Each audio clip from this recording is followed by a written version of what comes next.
Nilisema nitaongelea kuhusiana biashara ambazo ziko Iran na opportunities za kibiashara ambazo ziko Iran.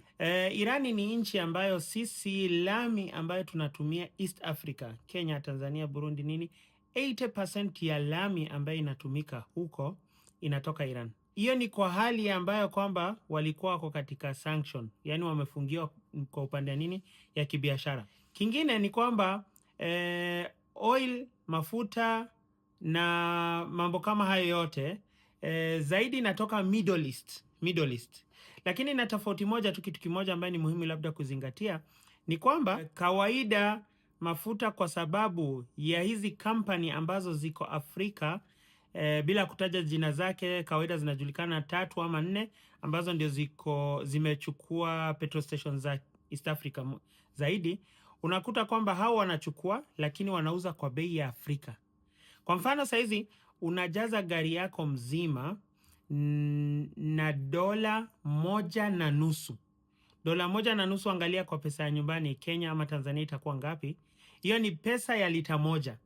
Wewe unajaza gari moja ambayo yani tuseme lita 45 mpaka 50 kwa $1, ambaye nyumbani unalipa hiyo ni pesa ya lita moja peke yake ya nini? Ya mafuta. Opportunities ziko za kwamba inawezekana ikishafunguka mambo ni kwamba inaweza kupatikana mafuta kwa wepesi na bei yake ikashuka. Irani na China ni nchi mbili ambazo zinashindana katika hizi bidhaa ambazo tunasema ni bidhaa za China. Irani pia inatengeza, lakini tofauti ni nini? Kwamba China iko na uhuru ya kuuza, Irani haina uhuru ya kuuza. Na ukiongezea kwamba China inanunua mafuta yake ya kutengeza vitu zake kutoka Iran. Yani inamaanisha China vitu vyake ni bei ghali zaidi kuliko Iran, lakini kwa sababu ya opportunity ambayo iko ni kwamba inabidi inaenda China ndio tunaletewa. China imefaidika. Turkey, nguo za Turkey, sijui viatu nini, vitu kama hivyo vyote vya Turkey zinaletwa, lakini asili yake zinatoka Iran. Lakini kwa sababu Turkey inafaidika na kwamba Irani haiwezi kuuza, yenyewe ndiye analeta Afrika inatuuzia.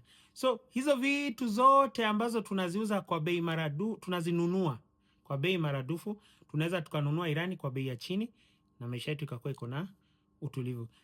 Nitazungumzia pia kuhusiana vitu ambazo tunaweza tukaleta Kenya. Sasa wana biashara wakawa wakiangalia kwamba ni nini ambazo huko hakuna na Wairani wanataka kwa wingi. Kwa wingi kama vile tunataka mafuta, hao pia wanataka hizo vitu.